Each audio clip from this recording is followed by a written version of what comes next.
and needs to provide them for free. Like someone owes them salvation free of charge, which is total victim mentality. These people give us examples, Jesus and other spiritual teachers who never took money for what they did. They say Jesus fed thousands with fish and never charged them. So, I would like to hear your perspective on this, please, and how I can answer this kind of provocations. Thank you. Adeo. First of all, the references that you're talking about, Jesus, Buddha, what have you, these are examples of the potential in every single human being. So this is not necessarily a service that was being provided. It was a teaching example so that others could be encouraged to be like these beings, to do the same kinds of things because you all have those abilities. So as teaching examples, of course, they are not charging for that. But if they were to provide a service, like I am going to provide you the service of healing, I am going to give you a vibration that allows you to match that frequency so you can heal yourself, and I am training you, teaching you on a different way, on a consistent level of providing the service, of giving you the opportunity to do something that you are either unable or unwilling to do yourself.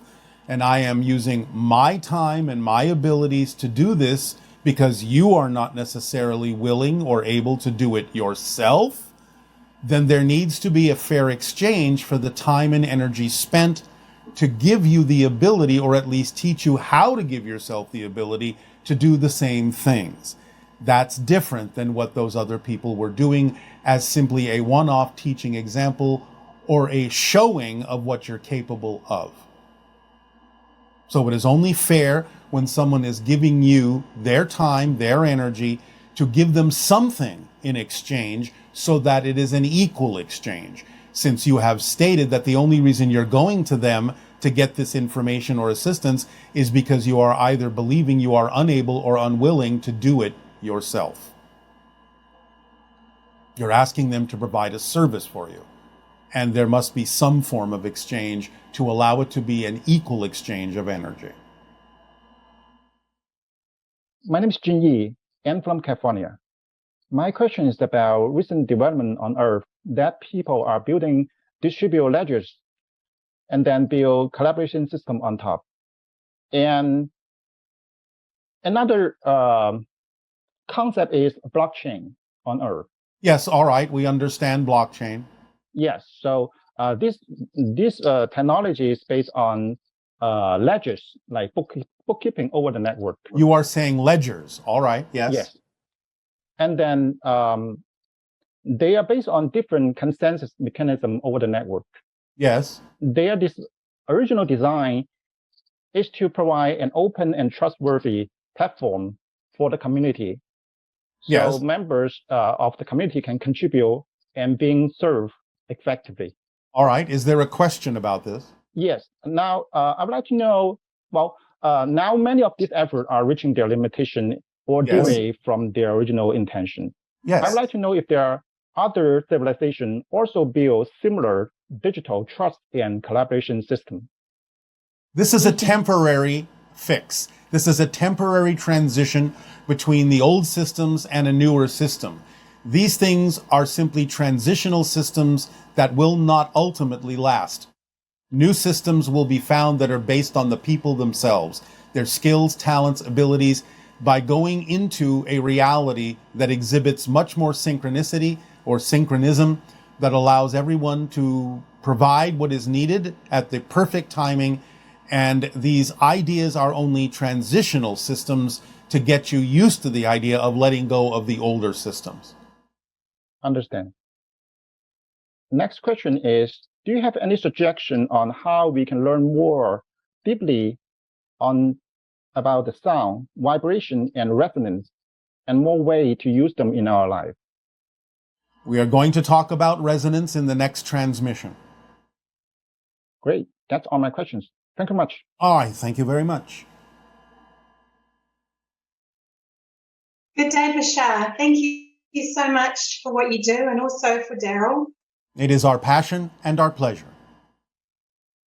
Thank you. I've been thinking about time and space in relation to my personality self and my higher self. Yes. And if I think about it as a circle with my personality self around the edge of the circle, experiencing my life frame to frame, and then my higher self in the center, being able to perceive any point in that circle, if I add in the thought of alternate lives and or parallel lives and alternate realities, I think about it as a sphere where there's an infinite number of edges around that sphere. Would that be a good analogy to understand? It is a good analogy, a good permission slip that makes sense in your three-dimensional physical reality. Yes, it can work for you. Good. And is there anything else that I could expand my thinking on with that in terms of perhaps does the sphere always expand or? Yes. You can think of it as spheres within spheres, or you can think of it as a single sphere expanding. It's up to you to decide what works for you as an analogy. As long as you feel it's taking you in the direction that you prefer, then that's fine. It'll work. Right. Thank you. Yes. And also, there seems to have been sound technology in our ancient history with the archaeology that we're finding. Is that something that we'll rediscover and be able to use? And also, do you use sound technology in your civilization? And if so, what for? Yes, you will be able to rediscover it. We simply refer to the idea now in our technology as resonance, a vibrational frequency, no matter what the medium. But yes, resonance is the basis of anything and everything. Frequencies of consciousness, frequencies of energies that allow for manifestations to develop that are based on your understanding of the level from which you're looking. So yes, resonance frequencies can be sound, can be light, can be other kinds of vibrations, but resonance is the key. Right, thank you. Yes. Also, I work as a hypnotherapist, and I often say to my clients that imagination is the language of the subconscious. But would it be more accurate to say that imagination is the language of the higher mind? We have always said it is the language of the higher mind, or at least the conduit to the language of the higher mind.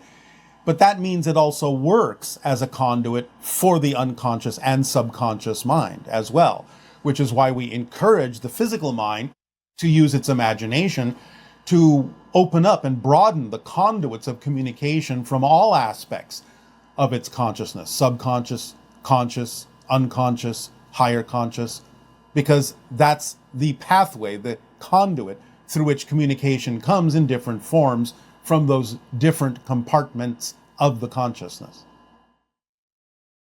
Right. Thank you. And then I see at the moment in the world that we are, as a collective, choosing to learn lessons through pain. Yes, that has been the case in many places for thousands of years on your planet. Now you are learning that you don't necessarily have to, but this is the time when you have to get it all out on the table to really decide what you do and don't prefer. So things intensify during those kinds of moments, those kinds of cycles, so that you can clearly see the difference between what you do and don't prefer and move in the direction you prefer. Now, some people will not move in that direction. They will still insist, because of their belief system, on the idea that they cannot necessarily move forward without the pain. But the idea is that by learning to do so yourself and moving in a more positive direction, you act as a living example to at least give them the option and opportunity to choose something different. Not that they have to, because you don't know what their path is. Nevertheless, this is the time of choosing. So things will become more intense to make it very, very clear what the choices actually are. And so we could choose to learn the same lessons through love Yes, of course. Yeah. Absolutely. Yeah. And the last question is, I understand that I'm a powerful spiritual being having a physical experience to experience that illusion of separation. Yes. It seems paradoxical then that my drive in this life is to remember who I truly am and my connection. Yes, it is paradoxical, but that's the whole point. You start Yeah. from some place where you have sort of forgotten who you are so that you can rediscover who you are from a new point of view, a new angle, a new perspective. That's how it works. And for those people that don't have that drive to experience that, they'll still learn the same lessons when they return to spirit. Well, they will I learn see about them. They will learn about them. They may not learn them, but they may learn about them. And they may have a choice as to how they may wish to incorporate that experience within themselves.